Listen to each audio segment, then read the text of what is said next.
Nunca pensé que terminaría contando esto, y mucho menos así.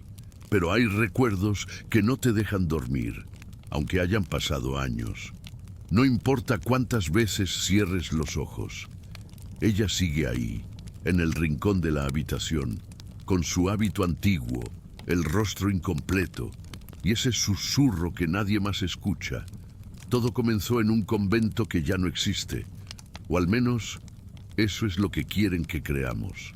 Pero quienes vivimos cerca sabemos que las paredes siguen ahí, bajo tierra, selladas, ocultas, porque hubo algo que no debía salir, algo que las monjas no pudieron controlar, algo que sigue buscando cuerpos para seguir viviendo. A mí me dijeron que era solo una leyenda, que las monjas eran santas, que los conventos eran lugares sagrados.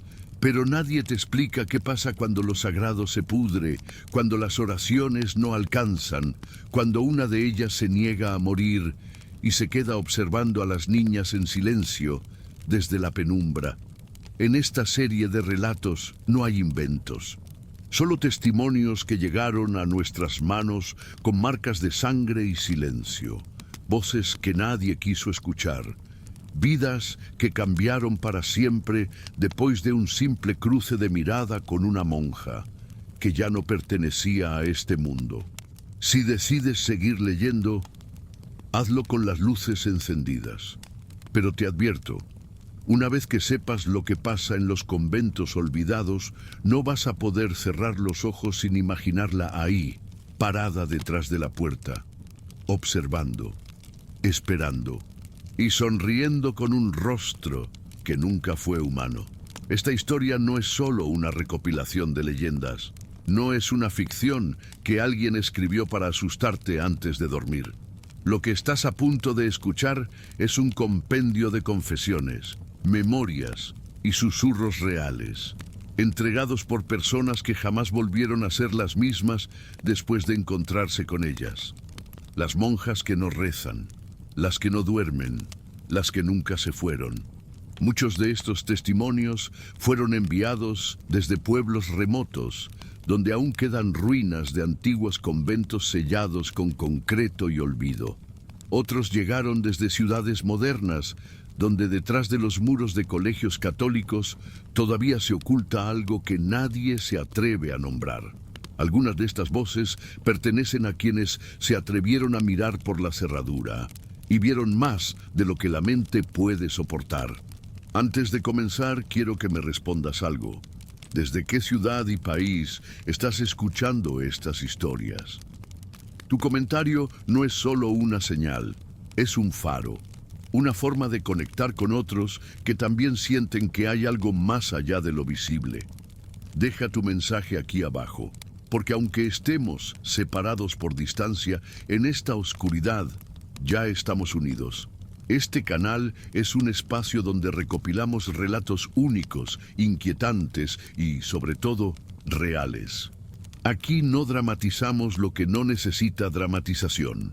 El horror ya está presente en cada detalle, en cada sombra, en cada hábito colgado en silencio detrás de una puerta.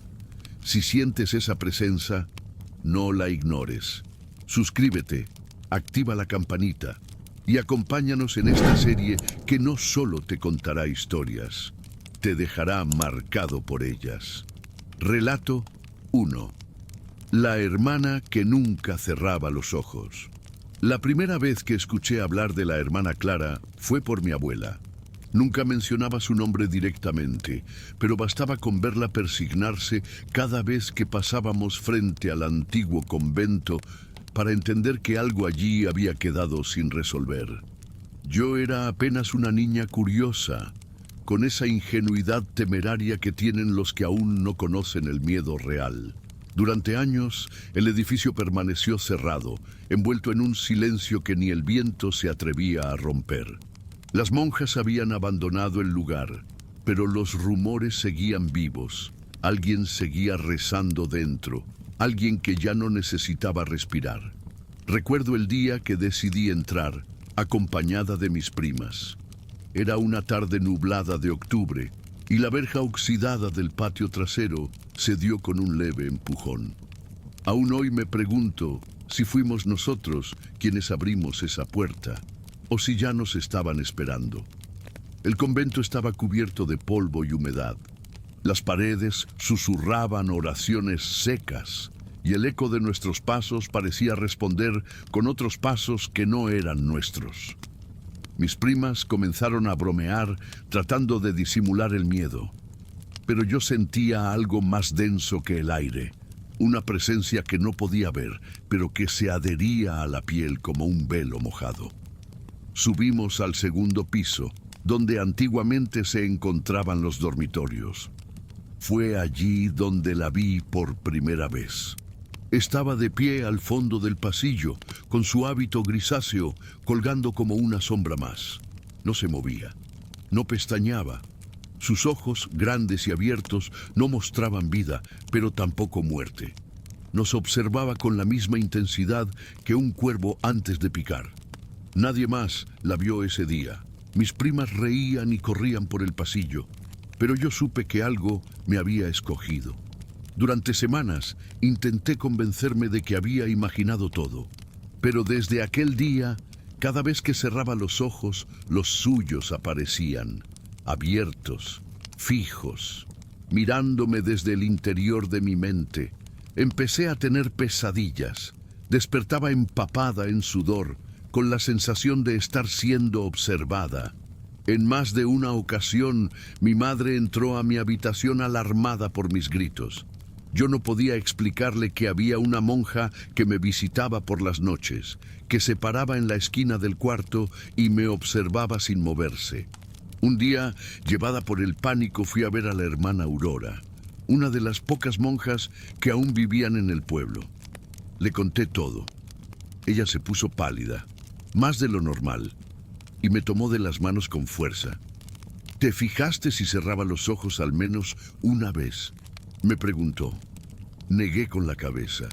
Fue entonces cuando supe que no era la primera vez que alguien la veía. La hermana Aurora me llevó a la iglesia y me hizo rezar frente al altar durante horas. Me roció con agua bendita y ató un pequeño crucifijo a mi muñeca, diciéndome que lo llevara siempre conmigo. Me explicó que hacía muchos años una monja llamada Clara había vivido en ese mismo convento. Era joven, hermosa y extremadamente devota al principio, pero con el tiempo algo en ella cambió. Se volvía cada vez más silenciosa, más distante, hasta que un día fue encontrada muerta en su celda. La causa: había arrancado sus propios párpados frente a un espejo. Decía que si cerraba los ojos, lo vería de nuevo. Nadie entendió a qué se refería. Desde entonces, algunos afirmaban verla caminar por los pasillos del convento, vigilando, como si su castigo eterno fuera nunca poder dormir, nunca poder cerrar los ojos ante lo que había visto. Si ella te escogió, me advirtió Aurora, no te dejará en paz fácilmente.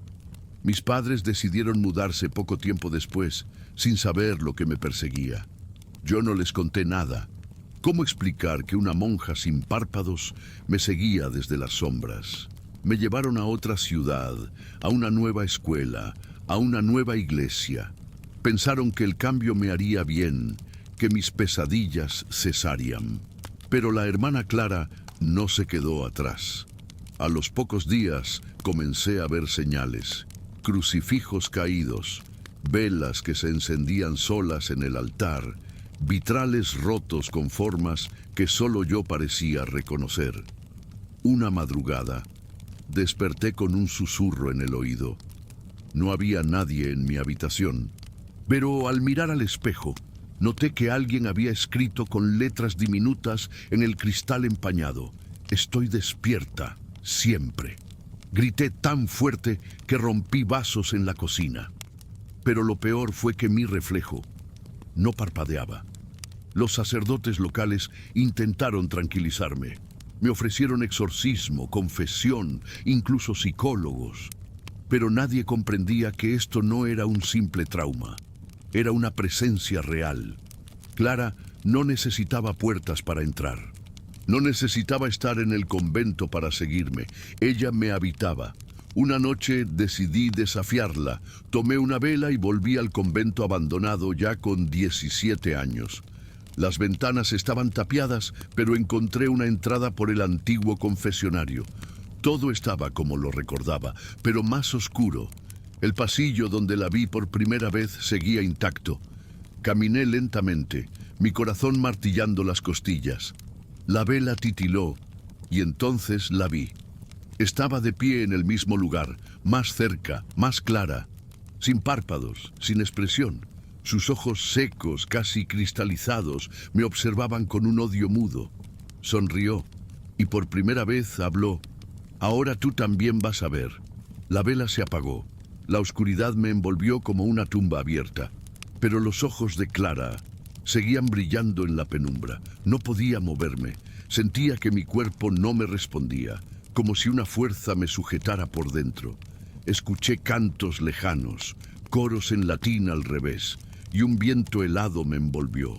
No vi sus manos, pero sentí sus uñas sobre mis párpados, lentas, frías como cuchillas.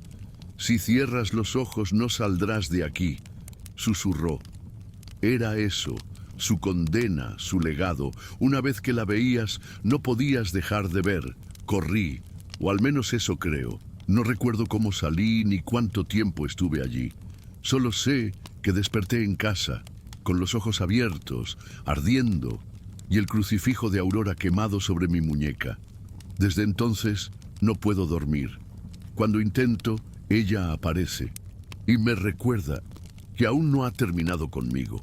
Los médicos no encuentran explicación. Insomnio extremo, dicen, alucinaciones.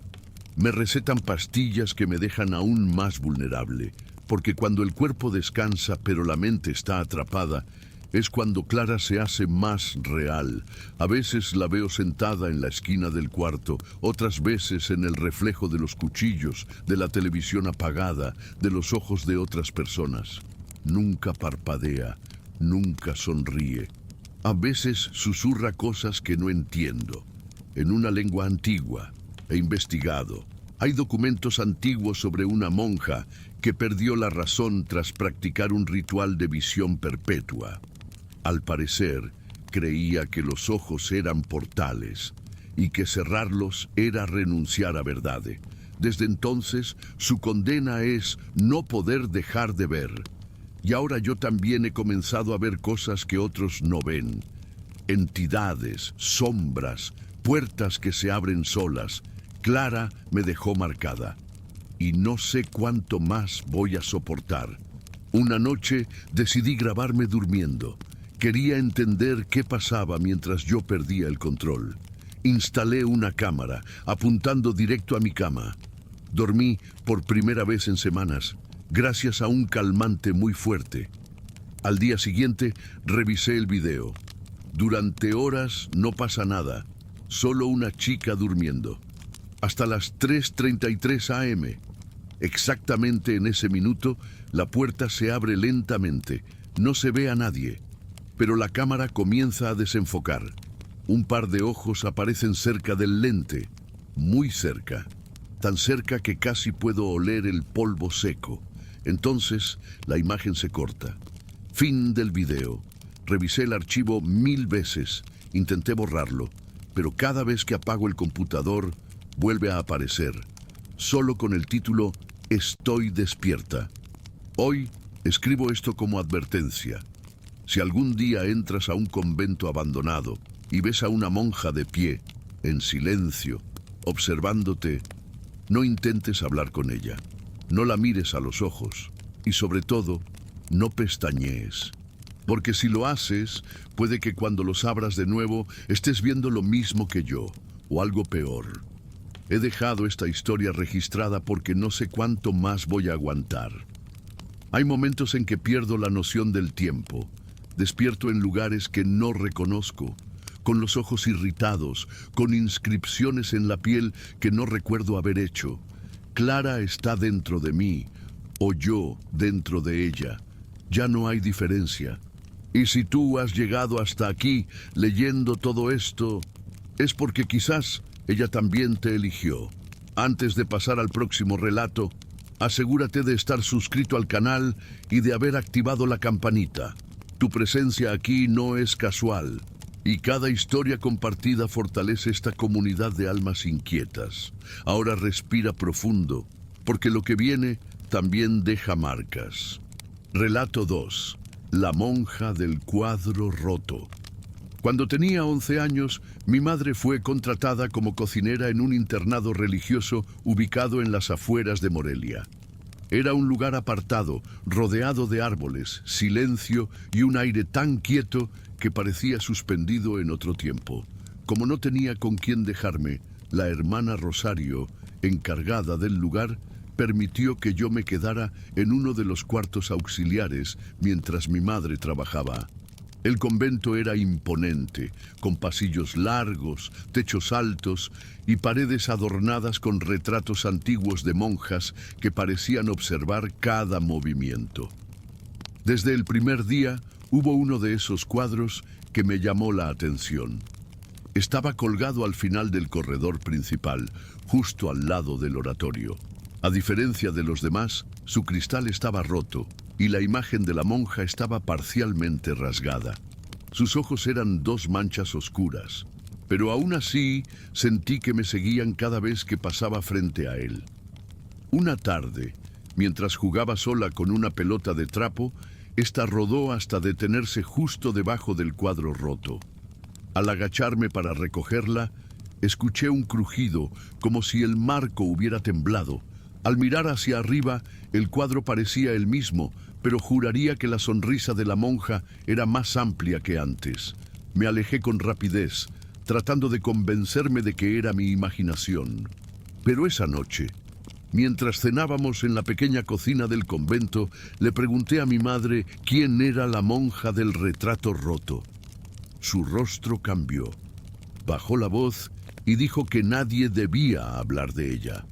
La hermana Rosario se acercó al escuchar mi pregunta y me tomó del brazo con fuerza. Ese cuadro no existe. Nadie debe mirarlo. Si lo vuelves a ver, reza. Esa noche soñé con una voz que susurraba mi nombre, una voz seca, femenina, que salía del mismísimo marco. A partir de ese día, evité pasar sola por ese pasillo. Pero el convento tenía una manera particular de dirigir tus pasos hacia donde menos querías ir. Las hermanas parecían cada vez más tensas y mi madre me advirtió que no hiciera preguntas. Un día, mientras exploraba la biblioteca, encontré un libro viejo con nombres de todas las monjas que habían pasado por allí. No había muchas fotos, pero entre los registros encontré una hoja manchada con tinta corrida donde podía leerse: Hermana Encarnación, expulsada, no debe ser mencionada. El resto estaba tachado. Esa noche, la lluvia comenzó a caer con furia y los truenos sacudían los vitrales. Mientras intentaba dormir, escuché pasos lentos en el pasillo. Me acerqué a la puerta y observé por la cerradura. No había nadie, pero los retratos parecían más oscuros.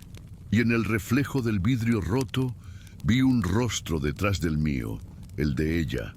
No me atreví a decir nada. Solo cerré la puerta con seguro y me cubrí con las sábanas hasta que amaneció. Al día siguiente, el cuadro ya no estaba. Solo quedaba una marca rectangular en la pared, como si nunca hubiese estado ahí. Corrí a contarle a mi madre, pero ella solo apretó los labios y negó con la cabeza. La hermana Rosario me llamó más tarde y me llevó a la capilla. Me hizo arrodillar frente al altar y recitar salmos durante casi 1 hora. Al finalizar, me dijo algo que hasta hoy me hiela la sangre. Ella solo aparece cuando alguien la recuerda, y tú ya la hiciste volver. No entendí del todo lo que quiso decir, pero desde ese momento, el convento dejó de sentirse como un refugio. Cada sombra, cada rincón, cada vitral roto parecía esconder el eco de unos pasos que no pertenecían a ninguna hermana viva. Los días siguientes fueron una mezcla de tensión y silencio. Algunas monjas comenzaron a evitar los pasillos por la noche y escuché rumores de que una de las novicias había abandonado el lugar sin despedirse. Una madrugada me despertó el sonido de vidrios quebrándose. Salí al pasillo con una linterna y vi el cuadro colgado nuevamente en su sitio. Pero ya no estaba roto. El cristal era nuevo, brillante, y la imagen de la hermana Encarnación estaba restaurada por completo. Su rostro pálido y sonriente parecía recién pintado. Me acerqué lentamente y noté que sus ojos, aunque bien delineados, no eran los mismos que recordaba. Eran más profundos, casi reales. Cuando me miré en el vidrio, noté que sus labios se movían solo 1 milímetro, pero fue suficiente para hacerme retroceder de un salto. Corrí de regreso a la habitación y me encerré con llave. Esa noche, escuché rezos en voz baja del otro lado de la puerta. La hermana Rosario cayó enferma poco después. No hablaba, solo murmuraba en sueños, repitiendo una frase. No debimos descolgarla, ella estaba contenida. Las demás monjas evitaron el pasillo del cuadro y la capilla fue cerrada sin explicación. A mí nadie me hablaba directamente, pero notaba sus miradas de reojo, sus gestos de precaución. Una noche decidí enfrentar lo que sea que estuviera sucediendo. Esperé hasta la medianoche, tomé la linterna de mi madre y caminé hacia el cuadro. Estaba allí, brillante, limpio, esperándome. Me paré frente a él y lo observé durante minutos. De repente, el rostro comenzó a moverse lentamente.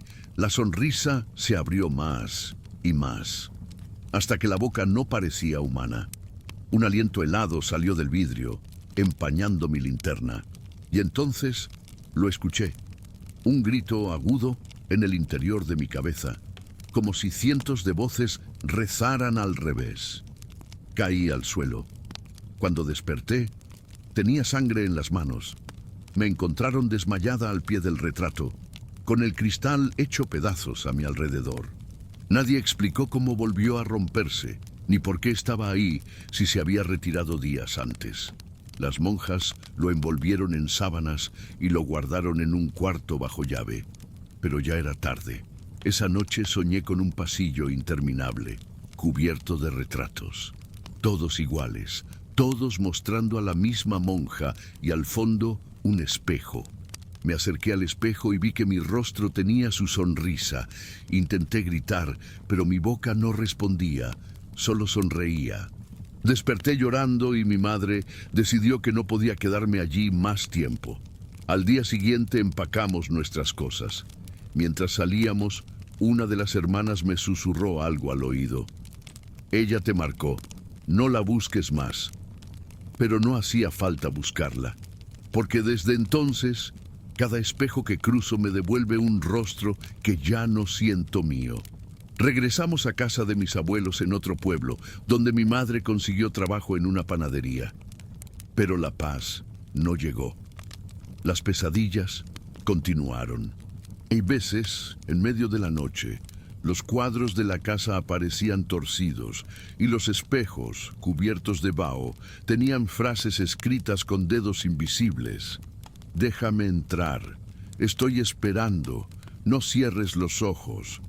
Mi madre me llevó con sacerdotes, curanderos y psicólogos.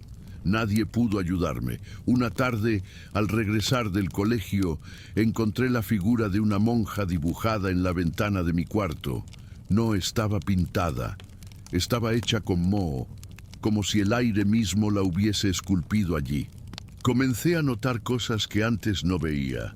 Personas que no parpadeaban, sombras que no coincidían con los cuerpos, crucifijos que vibraban al pasar.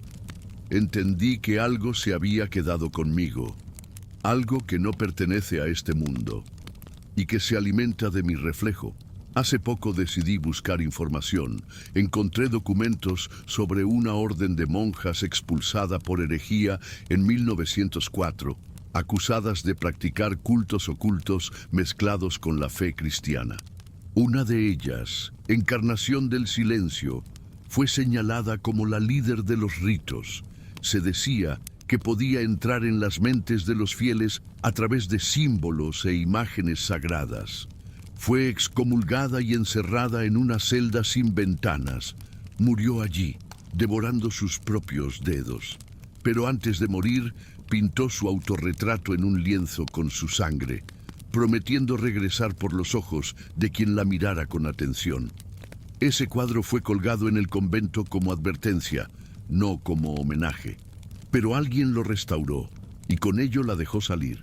Ahora entiendo que no fue mi curiosidad la que la despertó, fue su hambre, y fui yo quien la alimentó con miedo. La hermana Rosario tenía razón. Al mirarla, la hicimos volver. Hoy tengo 24 años y he vivido con esta maldición por más de una década. Nadie me cree, nadie quiere escucharme. Pero sé que la hermana Encarnación sigue ahí, en los cuadros rotos, en los espejos empañados, en los ojos vacíos de algunos rostros en la calle. He dejado de verme al espejo, no porque me dé miedo, sino porque sé que ya no estoy sola cuando lo hago.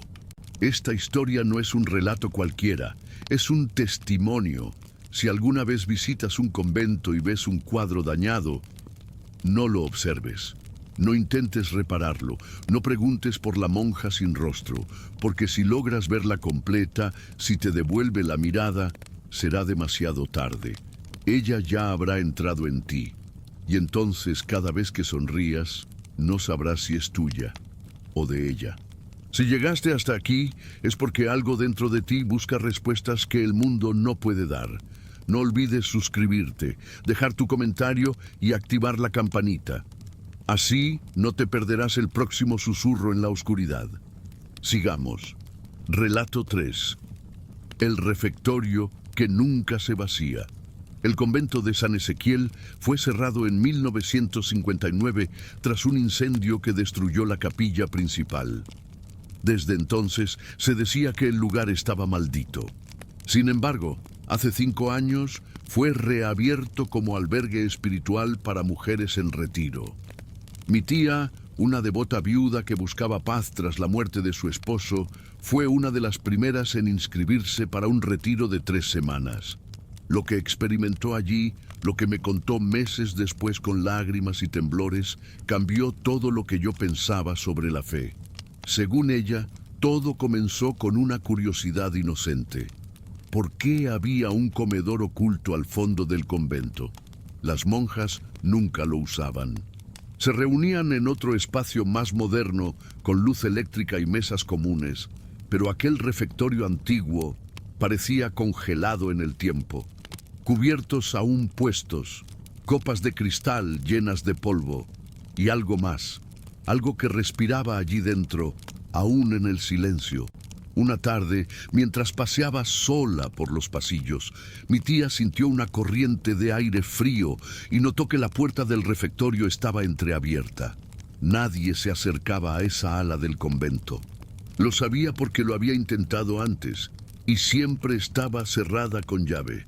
Esta vez, sin embargo, no solo estaba abierta, sino que desde dentro salía un débil murmullo, como de oraciones repetidas.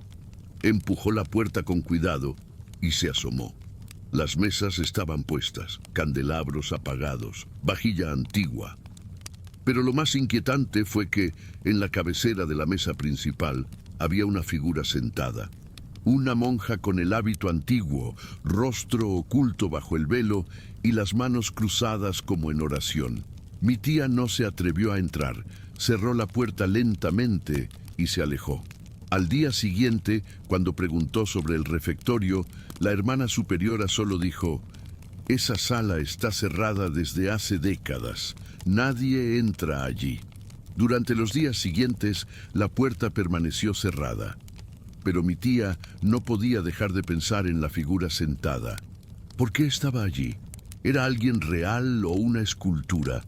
Las demás mujeres del retiro parecían ajenas al asunto, concentradas en sus rezos y actividades diarias.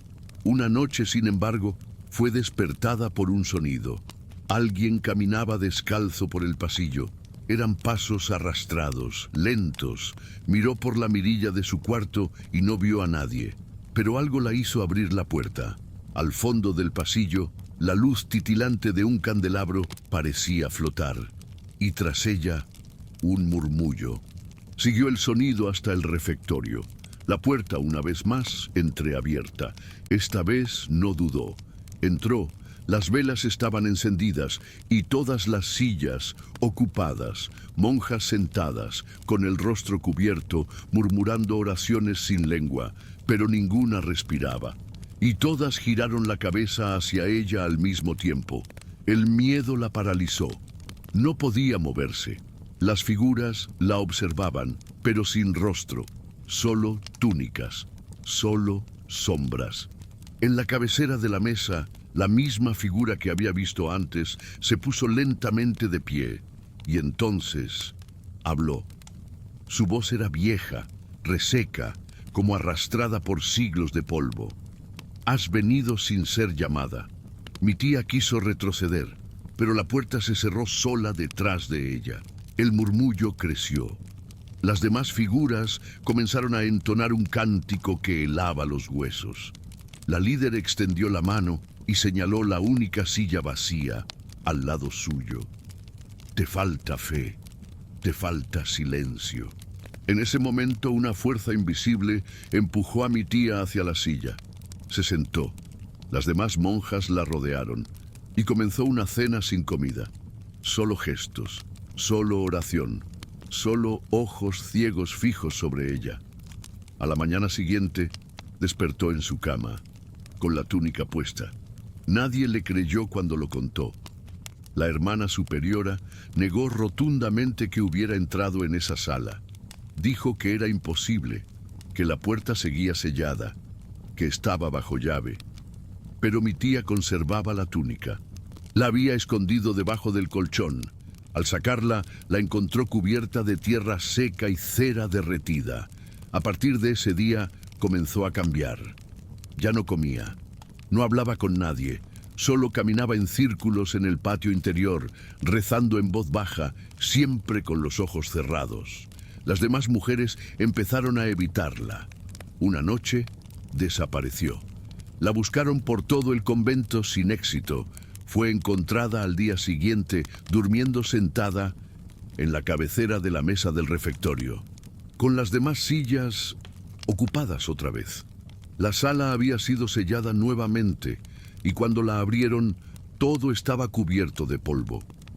Pero las marcas en el suelo mostraban pasos recientes alrededor de la mesa. Tras aquel evento, mi tía fue enviada de regreso a casa. Decían que sufría un colapso nervioso espiritual. Los médicos no encontraron explicación. Su cuerpo estaba sano, pero su mente parecía haber sido tocada por algo antiguo. No reconocía a nadie. Pasaba horas sentada, susurrando oraciones incomprensibles. Cuando me acerqué a abrazarla, sentí su cuerpo rígido. Me miró fijamente y dijo, faltan sillas, faltan voces. No entendí entonces lo que quería decir. Solo años después, cuando revisaba sus cosas en el ropero, encontré un cuaderno lleno de anotaciones en latín, frases repetidas, nombres, dibujos de mesas circulares, rostros sin ojos, un círculo con 13 sillas, y la frase, cuando todas se sienten, comenzará la cena eterna. Desde entonces he investigado el convento. La historia oficial omite ciertos detalles, como que antes del incendio, 13 monjas desaparecieron durante una cena, y sus cuerpos nunca fueron encontrados. Solo quedaron los cubiertos puestos y una vela encendida. Con el tiempo, la salud de mi tía se deterioró. Ya no podía hablar, pero escribía compulsivamente en hojas que luego quemaba. Un día me entregó una carta antes de morir. Cuando te llamen, no respondas.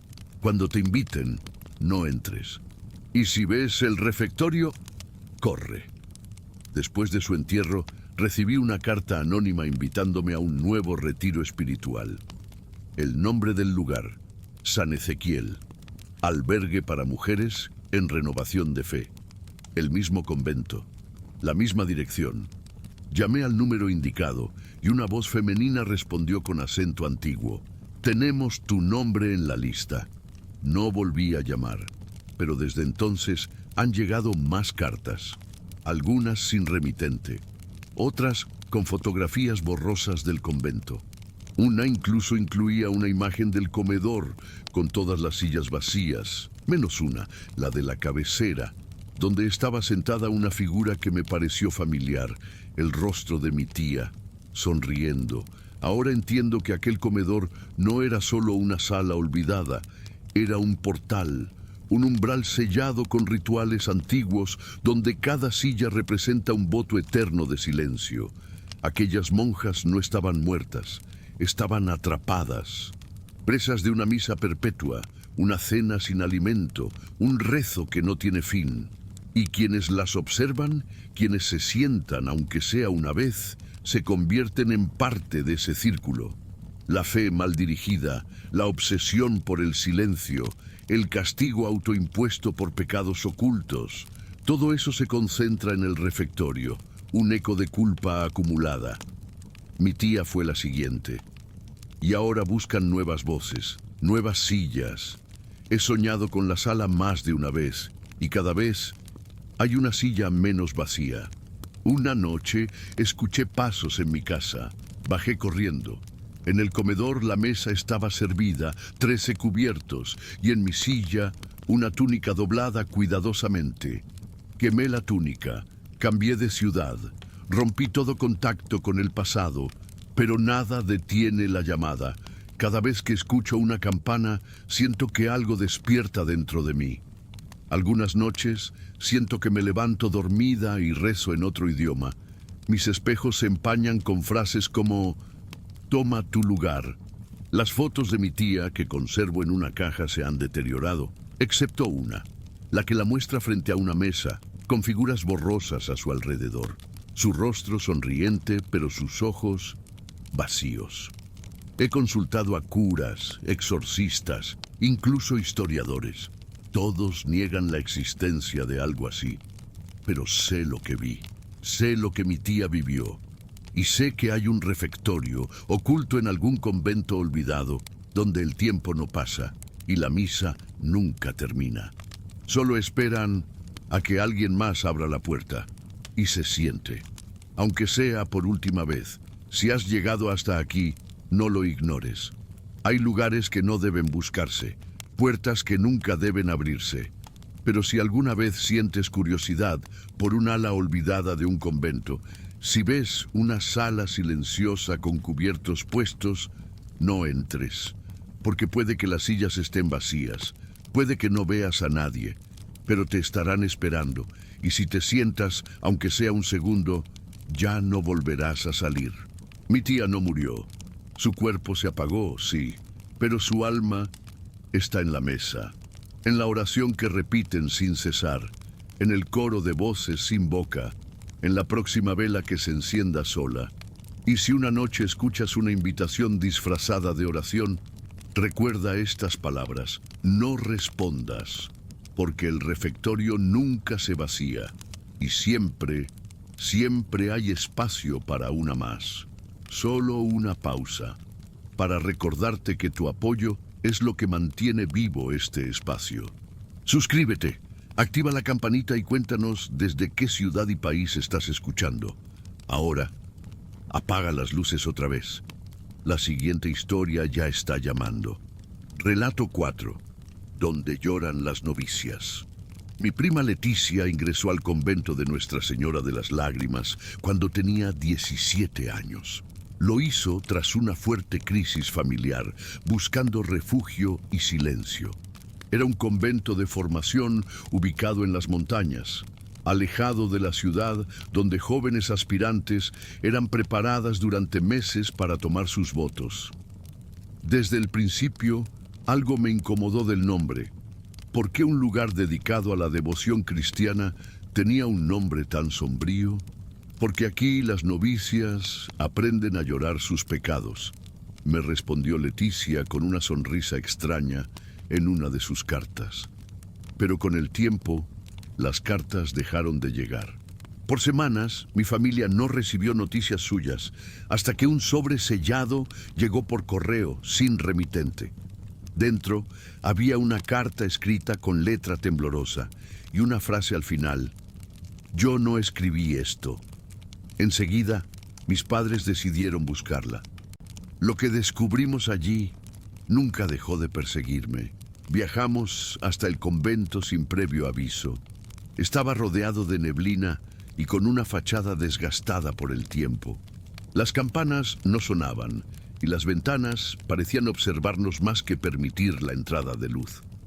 Tocamos la puerta durante varios minutos antes de que una hermana abriera.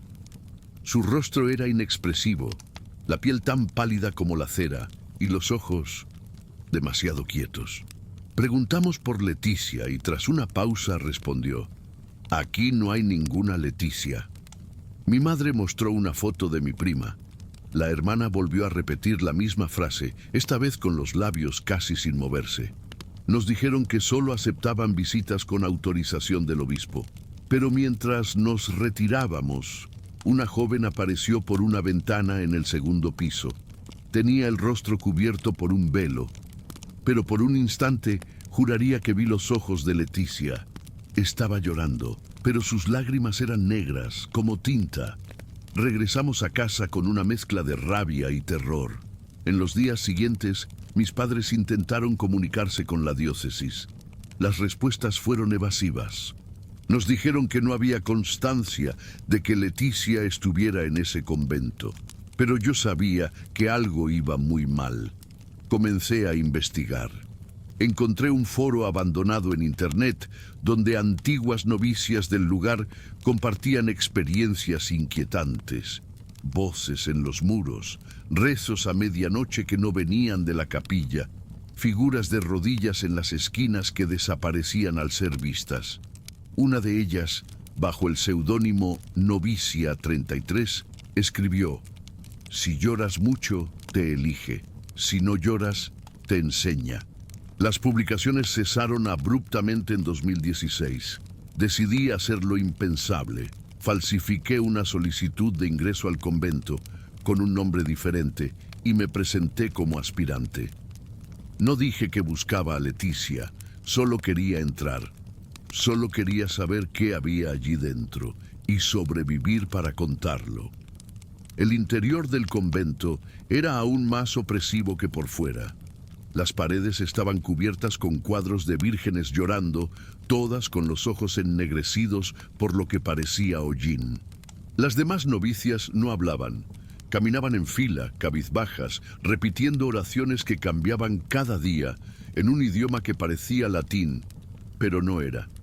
La hermana encargada del lugar, llamada Sor Asunción, tenía una presencia inquietante. Sonreía sin mostrar los dientes y se desplazaba como si no tocara el suelo. Me asignaron una celda fría, sin ventanas, con una imagen de una virgen llorando colgada sobre la cama. Esa noche escuché algo detrás de la pared. No era un ratón, era un sollozo. Alguien lloraba con una angustia que helaba la sangre. Me acerqué y del otro lado una voz me susurró: no llores, no la despiertes. Pregunté quién era. La respuesta fue un crujido y el sonido de uñas rascando piedra. Las siguientes noches fueron peores. Durante el rezo nocturno sentía que alguien caminaba detrás de mí, pero al voltear, todas las novicias estaban en sus lugares.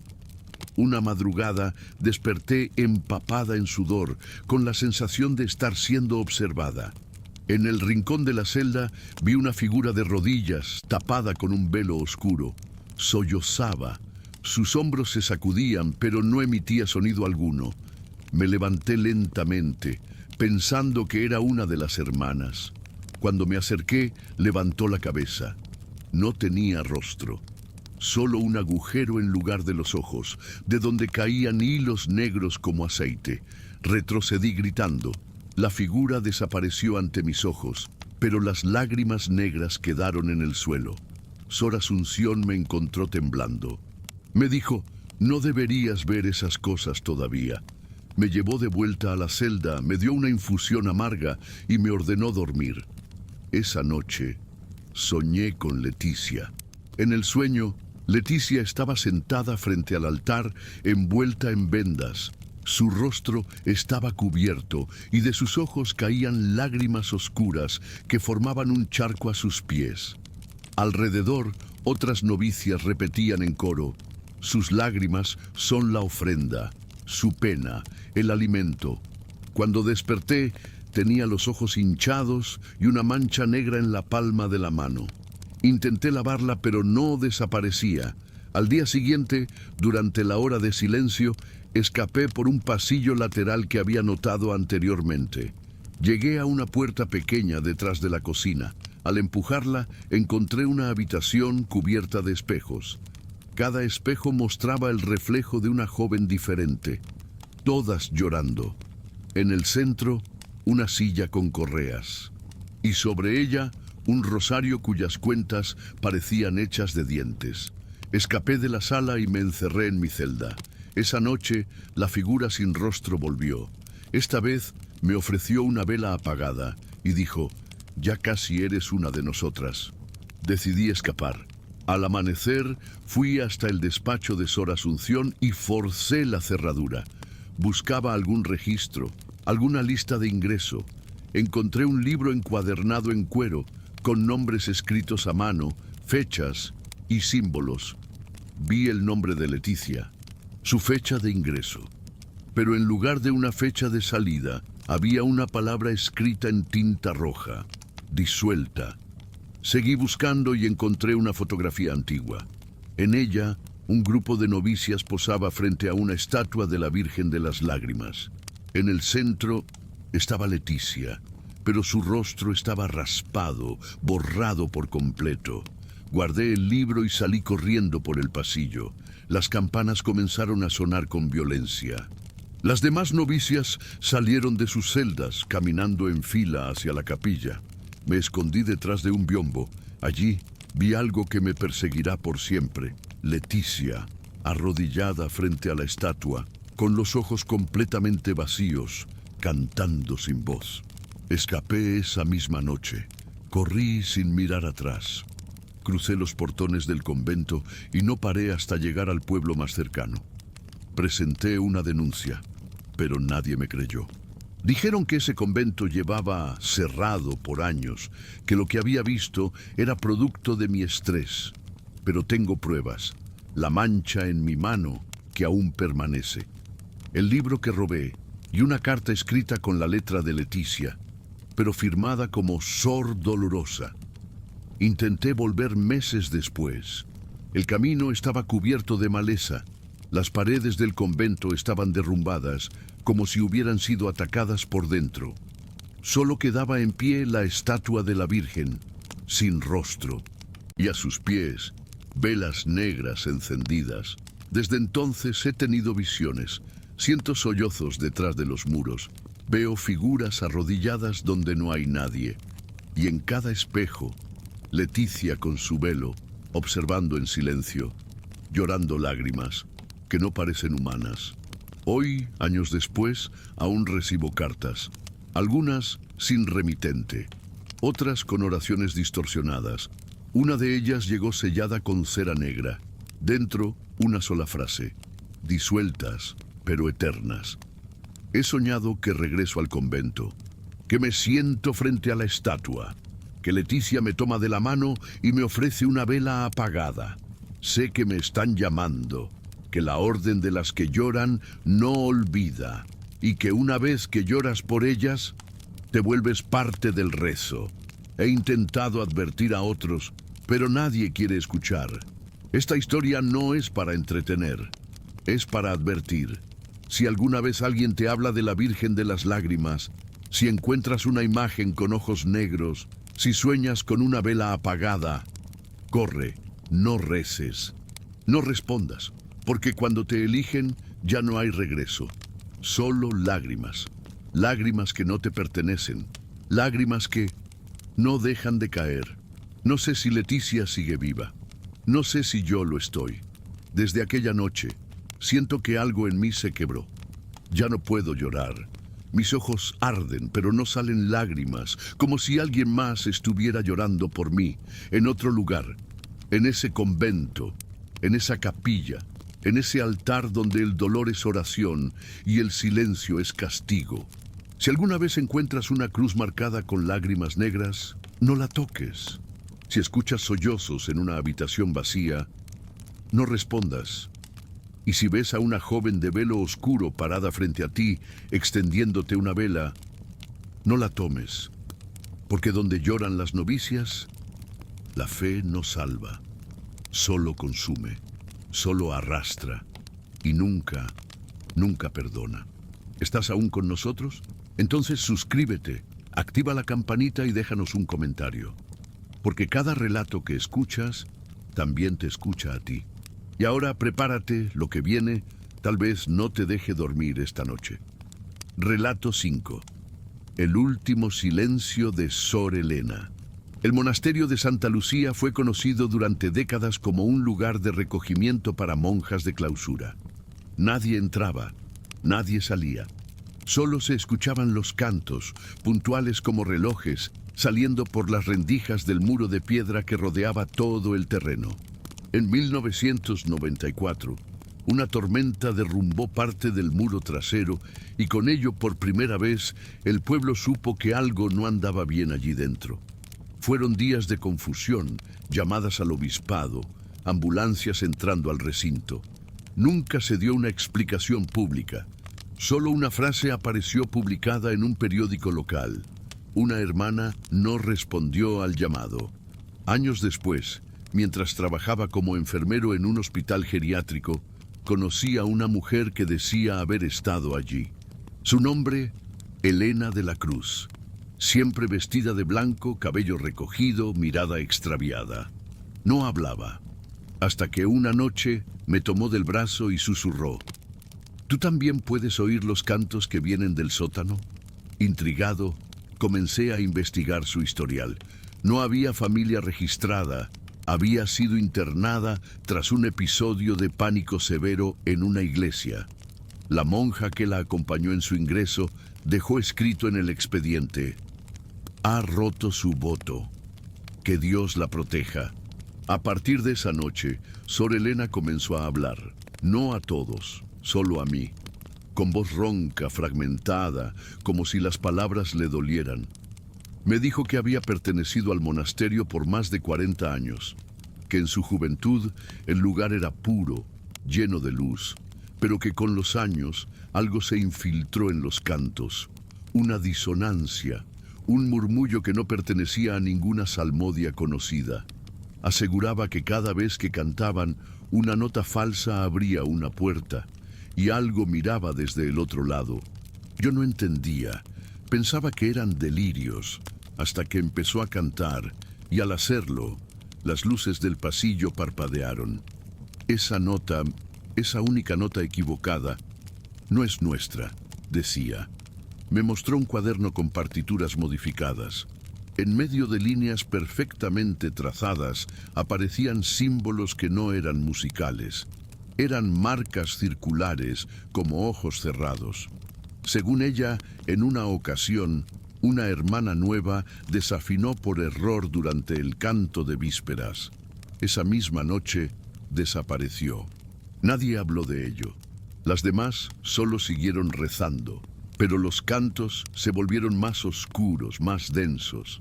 Sor Elena creía que el monasterio no era un lugar de rezo, sino una jaula, y que los cantos, en lugar de alabar, contenían algo. No cantamos para glorificar, cantamos para dormirlo. Cuando aquella tormenta rompió el muro, no fue el viento el que entró, sino lo que había estado escuchando. Y entonces callamos, y al callar, despertó. No pude dormir esa noche, porque aún con las ventanas cerradas, escuchaba un canto, bajo, gutural, que venía desde el suelo. Sor Elena desapareció 2 días después. Nadie supo cómo. No había cámaras en su pasillo y la puerta de su habitación seguía cerrada por dentro. Solo quedó su cuaderno, abierto en una página con una frase escrita en tinta roja. El silencio también canta. Aquella noche soñé con un claustro oscuro, lleno de ecos. Caminaba por pasillos infinitos donde las paredes murmuraban mi nombre. Al despertar, el cuaderno ya no estaba. Comencé a tener episodios de pérdida de tiempo. Aparecían velas encendidas en mi casa, pese a vivir solo. Crucifijos inclinados, canciones antiguas sonando en la radio, aunque estuviera apagada. Fui hasta el viejo monasterio de Santa Lucía. Ahora era un centro cultural, renovado y lleno de turistas. Pedí acceso al sótano. Dijeron que estaba clausurado por humedad. Pero en una de las paredes del claustro encontré una inscripción en latín apenas visible.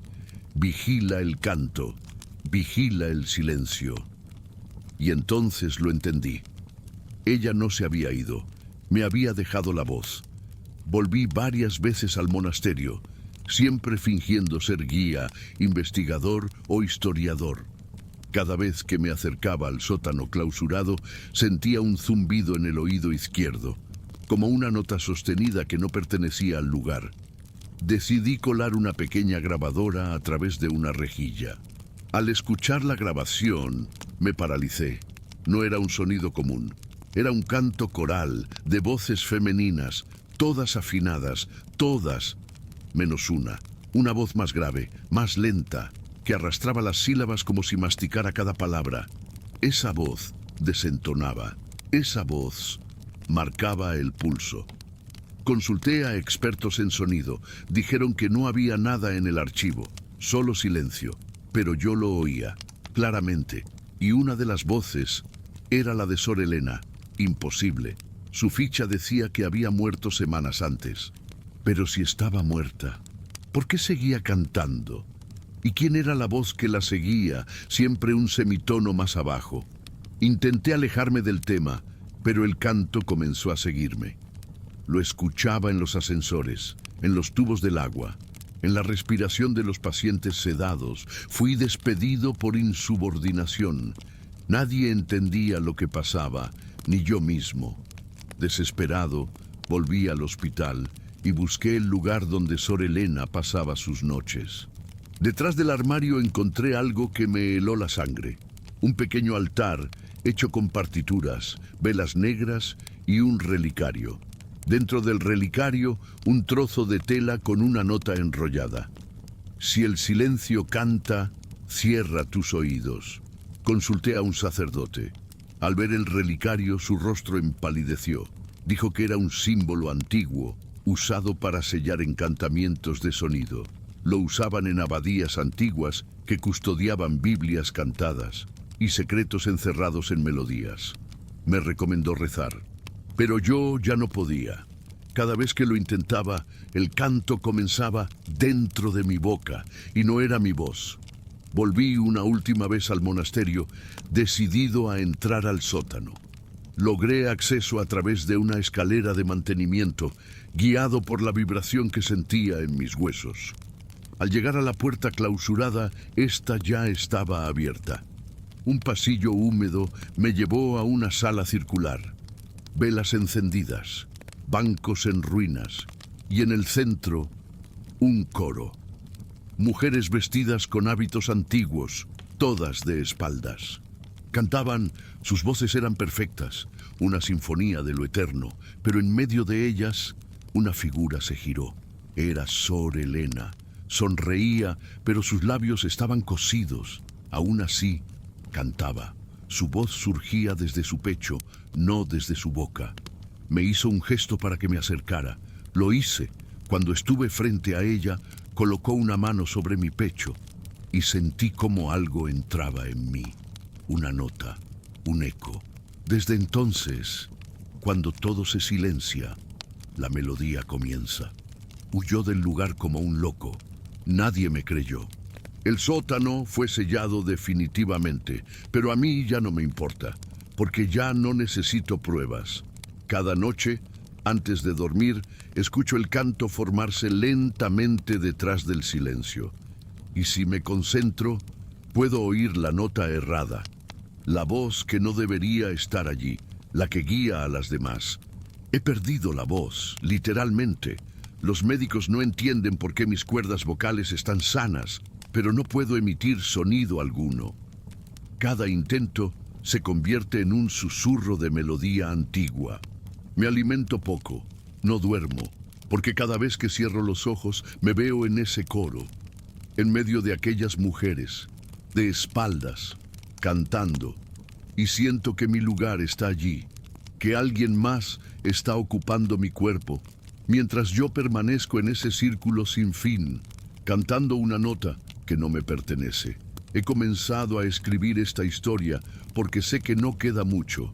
No sé si el canto terminará por consumir mi cuerpo o simplemente lo usarán como canal. Pero si alguien encuentra esto, escúchenme bien, los monasterios antiguos no son solo lugares de oración. Algunos custodian pactos sonoros, prisiones de voz, melodías selladas con almas. La historia de Sor Elena no fue una advertencia, fue una transferencia. Ella necesitaba salir y yo estaba dispuesto a escuchar. No hagas lo mismo. Si visitas un lugar sagrado y sientes que el silencio resuena, no cantes. No reces en voz alta, y si escuchas una nota fuera de lugar, huye, porque esa nota es una llave, y hay cosas que no deben ser despertadas, ni siquiera con fe, ni siquiera con música, sobre todo con música. Hoy, mientras termino de escribir esto, escucho que el canto se acerca, ya no viene de lejos. Ya no se oculta en el silencio, está en mis huesos, en la madera de la mesa, en los cables de la pared. Lo siento en el pecho, latiendo al compás de lo eterno. El canto no fue creado por nosotras, solo lo repetimos, solo lo sostenemos para que no caiga. Y cuando una voz se apaga, otra debe ocupar su lugar. Me voy, no como víctima, como instrumento. Pero si alguna vez en un convento olvidado escuchas voces sin cuerpo, melodías sin origen, no sigas el sonido, porque donde termina el rezo humano, comienza el canto que no tiene fin. Y hay notas que no deben ser escuchadas jamás. Antes de continuar, ¿ya estás suscrito? ¿Ya activaste la campanita? No lo dejes para después. Aquí, cada historia se comparte con quienes están listos para ver lo que otros niegan. El próximo testimonio viene de un lugar donde el silencio grita. Relato 6. La cuna vacía del convento de San Jerónimo. Cuando era estudiante de antropología, realicé una pasantía en archivos históricos del centro de México. Uno de los proyectos me llevó al convento de San Jerónimo, clausurado desde 1982 tras un incendio inexplicable en la zona de Maternidad. Lo que muchos no sabían, y que descubrí entre documentos empolvados, es que ese convento no solo albergaba religiosas, sino también niñas huérfanas, muchas dejadas allí por familias que jamás volvieron. Un cuaderno forrado en cuero, sin autor, llamó mi atención. Era un diario.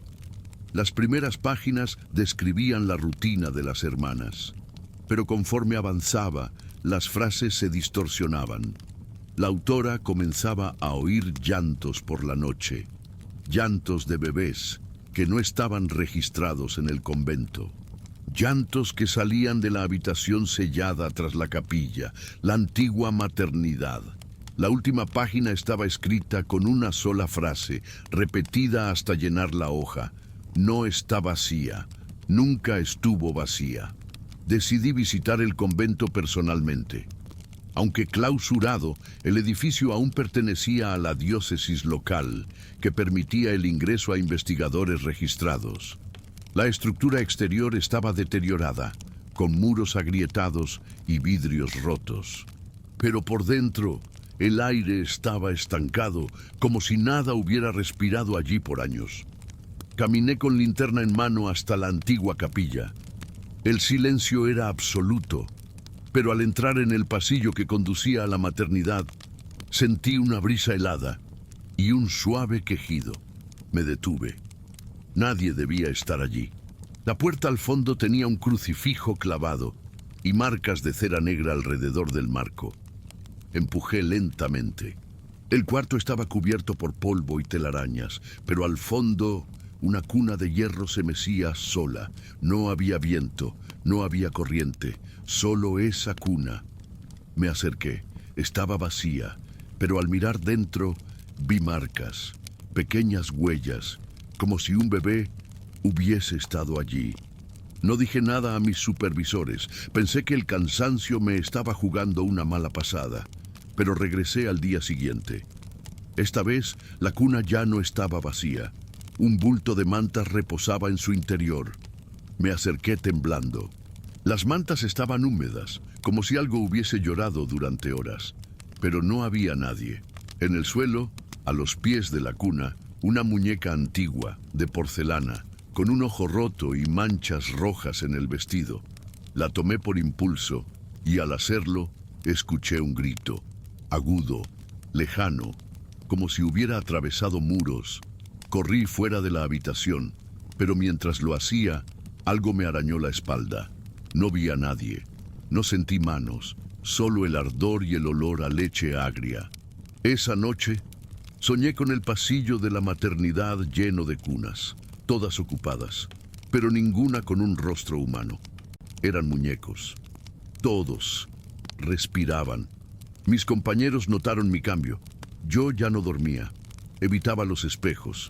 Sentía que si me detenía por más de unos segundos, oiría ese llanto de nuevo. Lo peor fue cuando empecé a escucharlo fuera del convento, en casa, en la biblioteca, incluso en la iglesia del campus.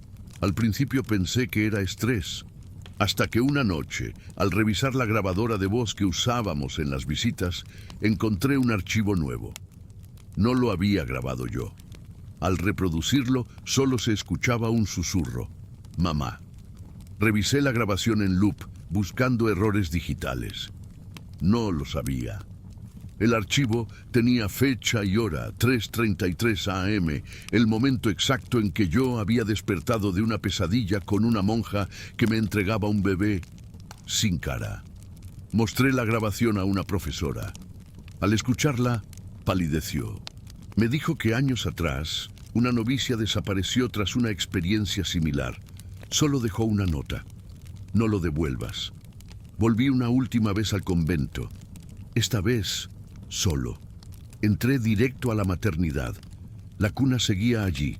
La muñeca ahora con ambos ojos abiertos. Me acerqué y susurré, ¿qué quieres? La respuesta fue inmediata. Las mantas se inflaron como si un cuerpo invisible se incorporara dentro de ellas. Un llanto llenó la habitación, agudo, penetrante, más animal que humano. Retrocedí. Pero la puerta se cerró de golpe. En las paredes comenzaron a aparecer frases escritas con algún líquido oscuro. «Devuélvelo. No está muerto. Es tuyo», grité. Golpeé la puerta. Nadie vino. Cuando me giré, la muñeca estaba sentada en la cuna. Sonreía. Dijo mi nombre, no con voz, con los labios. Los movía. Me desmayé. Desperté horas después, en el pasillo. La cuna. Había desaparecido. En mi bolsillo, la muñeca. No la puse allí. Desde entonces, la llevo conmigo. He intentado deshacerme de ella. Siempre vuelve, siempre. Está esperando. Abandoné el proyecto. Cambié de carrera. Pero el llanto nunca se fue. He visto sombras pequeñas en mi casa. Ojos brillantes bajo mi cama. Juguetes que se mueven del lugar. Y la muñeca, siempre la muñeca. La he quemado, roto, enterrado, y siempre aparece en el mismo lugar, sobre mi cama, sosteniendo una nota escrita con tinta infantil. No me dejes sola. Empecé a recibir cartas sin remitente, dibujos, esquemas del convento, todas firmadas con una sola palabra, madre. Fui al archivo parroquial a buscar el nombre de la novicia desaparecida. Se llamaba Sor Emérita. Su expediente decía que perdió un embarazo en 1978, pero ningún médico lo confirmó. Decía haber sentido a la criatura moverse incluso después del parto fallido. Su habitación fue sellada. Al abrirla años más tarde, encontraron cunas. Muchas. ninguna con bebé. Solo muñecas y cartas que decían, ¿dónde estás, mamá? La mayoría con la misma letra que las que yo recibo. Ya no duermo, no por miedo, sino porque cuando lo hago, sueño con cunitas. Sueño con pasillos interminables llenos de bultos que me llaman mamá. Y con monjas, muchas monjas, cantando nanas en idiomas que no existen. Me he aislado de todos. Vivo solo. Pero las risas infantiles siguen. A veces se burlan, a veces lloran. Otras veces me dicen cosas que nadie más sabe. Comencé a escribir esta historia porque sé que pronto algo va a pasar. En una de las notas que apareció esta semana, la muñeca sostenía una hoja con una fecha, la misma en que Sor Emérita desapareció, y un mensaje. Ese día vuelvo a nacer. Llamé al archivo. Me dijeron que esa fecha es este viernes, que el convento abrirá por un día para una visita guiada. Ya tengo la invitación, pero no sé si ir, aunque en el fondo sé que no tengo elección. Viernes, 19:00 horas. Estoy en la entrada del convento. Un grupo reducido de personas aguarda, todos con cara de no saber por qué vinieron. La guía turística habla de historia y arquitectura. Yo solo escucho un zumbido. Las puertas se abren. El pasillo huele a leche rancia, a madera húmeda. Entramos. El recorrido es normal hasta que llegamos al ala este. La guía dice que ese pasillo está cerrado. Pero una niña con trenzas negras, señala la puerta. Allí está el bebé, dice. Nadie sabe de dónde vino, pero todos la siguen. Al fondo, la cuna, no una réplica, la misma, mecida por una mano invisible, la muñeca, y encima mi nombre escrito con sangre. Las luces parpadean, el llanto comienza, uno, luego otro, luego cientos, todos alrededor. Nadie grita, nadie se mueve, todos sonríen, porque ahora saben, nadie sale del convento con los brazos vacíos. Desperté en mi casa, no recuerdo cómo volví, la ropa empapada, la muñeca en mi regazo, pero no era la misma. Esta respira, su pecho se mueve, y cuando duerme sonríe. He llamado a sacerdotes, brujos, psiquiatras, nadie puede ayudar. Una monja vino a verme, no dio su nombre, me dijo, ya lo llevas contigo, no es un objeto, es una deuda. Me entregó una nota. No está vacío, nunca estuvo vacío. Desde entonces, escucho el llanto incluso cuando no está en casa. A veces se aparece en mi trabajo, en el metro, en el baño. Dicen que estoy loco, que estoy obsesionado, pero yo sé la verdad. Ese convento no era un orfanato, era un útero, un templo de nacimientos que no debieron ser. Y ahora soy el padre, o la madre, o lo que sea que me hayan hecho. Porque la muñeca, cada día, se parece más a mí. Este es mi testimonio. No busco compasión ni ayuda, solo advertirte. Si alguna vez encuentras una cuna vieja abandonada, no la toques, no te acerques. Y sobre todo, no mires dentro. Si una muñeca aparece en tu casa sin explicación, destrúyela. Pero si vuelve, ya es tarde. Si escuchas un llanto en la noche y no hay ningún niño cerca, reza, reza con fuerza, porque quizás el convento te eligió. Y si lo hizo, hay un vientre vacío esperando por ti. No importa si eres hombre o mujer, si crees o no. Si tocas la cuna, te conviertes en madre. Y las madres nunca pueden abandonar a sus hijos. Agradecemos que sigas con nosotros en esta oscuridad compartida. Si aún no lo has hecho, suscríbete al canal, activa las notificaciones y deja tu comentario. Tu presencia es parte de este ritual. Ahora, entremos al siguiente convento. Hay lugares que no necesitan estar malditos para ser aterradores. A veces, basta el eco de una oración incompleta, una mirada que no parpadea, o una cuna vacía para entender que el verdadero horror no siempre grita. A veces reza en silencio. Estos 6 relatos son solo una muestra de los secretos que aún se ocultan tras los muros de conventos olvidados, donde el tiempo se detuvo, pero algo sigue despierto. No importa si crees o no. Lo importante es que, después de escucharlos, ya no puedes fingir que no lo sabes. Quizás ahora, cuando escuches una campana lejana o pases frente a un edificio antiguo con vitrales rotos y velas apagadas, recuerdes alguna de estas historias. Tal vez mires 2 veces antes de entrar a una iglesia vacía o antes de responderle a una monja que no pestañea. Porque hay miradas que no buscan consuelo. Hay hábitos que no cubren un cuerpo, sino otra cosa. Algo que habita la fe, pero no pertenece a ella. Déjanos saber si alguna vez viviste algo similar. ¿Conoces alguna historia que ocurrió dentro de un convento, un internado o una capilla? Escribe en los comentarios y, por favor, suscríbete, activa la campanita y comparte este video con alguien que tenga el valor de escuchar lo que muchos prefieren callar. Gracias por acompañarnos en esta oscuridad compartida. Hasta el próximo susurro.